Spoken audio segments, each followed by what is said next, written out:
Hello, hello, hello. Welcome to my channel. My name is Ines. This is where it's safe for us to feel the feels, have weird conversations, and learn more about spirituality and our emotions. Okay, so today's episode, I have a few episodes that I want to do about energy. What is energy, how we harness energy, how we control energy, how we manifest energy, what is energy. The first place I want to start with is talking about the soul. When I was a kid, a lot of people couldn't explain to me what a soul is. So I've thought about it a lot.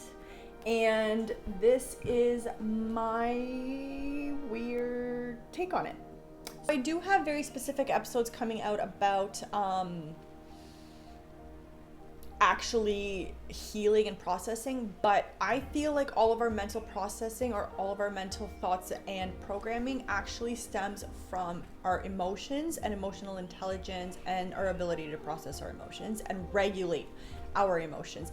That's a lot of words for virtually the same thing, and it's just our ability to understand, harness, and use our internal energy, aka emotions, through emotions. When it comes to mental health, I feel like it's emotions that come first. Your emotions, when you don't pay attention to your emotions or when you leave them on the back burner, it actually programs your mental state. Everybody kind of starts at the programming or the mental health level.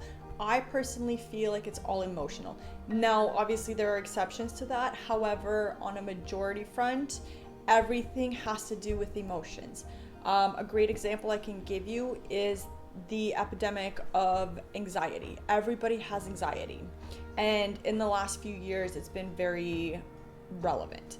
And it tends to affect the younger kids more so than it has the older kids. And I think the reason why is because on a collective scale, we are actually opening up our heart chakras, hence the anxiety, right in that kind of space. And because of colonization and religion, we haven't actually awakened our soul selves, our battery selves. So now that we are actually going through this awakening self, soul, and battery self, we are having way more internal things happening than we even can explain with books. And this is again why it's important to pay attention to your emotions. So when it comes to energy, I feel like what a lot of people don't realize is that energy is emotion. Energy is really one big thing, but it can be broken down into little things. Same as emotions. You have emotions and then you break them down into what emotions you have. I do have my notes down here, which is why I'm looking. To me, a soul is a battery.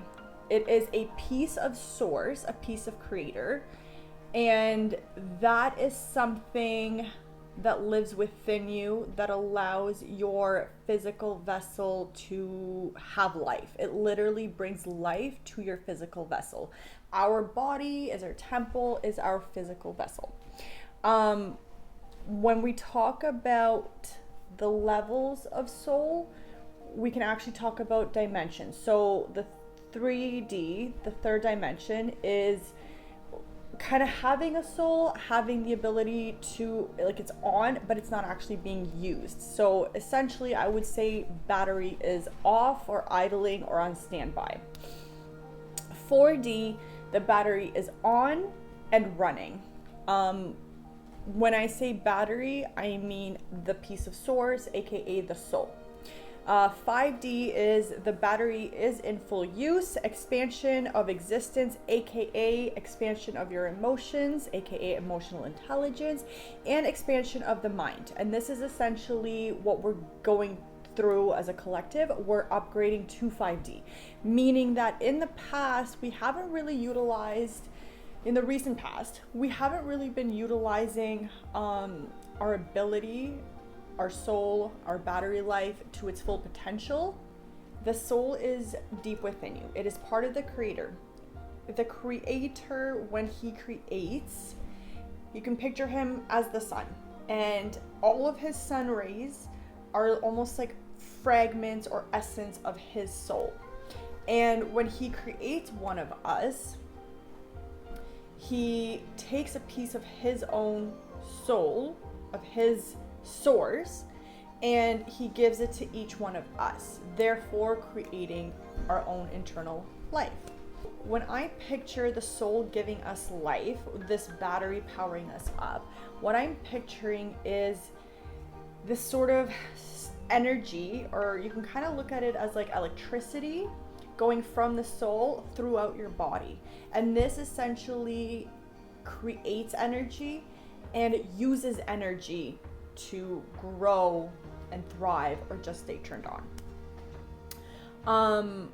Again, it all connects, stay with me.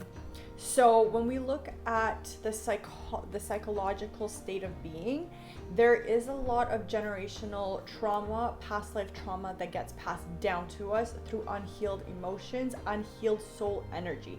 And this is where emotions are insanely important. Emotion is energy in motion. If your emotion, your energy is unhealed, it will affect your soul, which will affect your mind, which will affect your body. Everything essentially is led through emotion. Stuff from our past lives leave an imprint on our soul DNA, and I think this is where we have certain cycles to close out, aka heal. And this is kind of what we're doing on a collective and individual level right now. Each life that you live is kind of like a level or a step on a ladder that we climb to ascend to soul, aka energy expansion. In order for you to understand energy better, you have to understand that it is emotion. When you are talking about manifestation, law of attraction, if you have any sort of lingering emotions that you are not processing, that you are ignoring, that energy is still there. That energy is going to create a stagnancy or a block to your law of attraction or your manifestations. Again, this is why emotions are very important. In each life you have tasks, like lessons that your soul is supposed to undergo in order for it to expand. Each thing that we do, whether no matter how big or how small, it is a lesson in soul expansion. We are on this earth to learn more about soul expansion. And I feel like the reason why earth is important is because it has duality and it can break down emotions unlike other beings or planets that we know. There's something special about all of the living beings in the world coming down to earth and using earth as a school, a spiritual school. So I would highly suggest that you start an emotions journal now, similar to your dream journal, but more just in regards to your emotions, and really try to break down what emotions you're feeling, try to talk to them, and learn more about them. I have more episodes coming out on that later, so I will definitely be updating as I go. If you have any questions in regards to journaling or anything about emotions and energy, please leave in comments or email me and I will include that in the video. But for right now, just try and pay attention to your emotions, journal about them, start learning how to process them. And that is your quick introduction to emotions are energy, what is energy, and what is a soul. All right. If you have any questions, as always, you can contact me. Love you guys.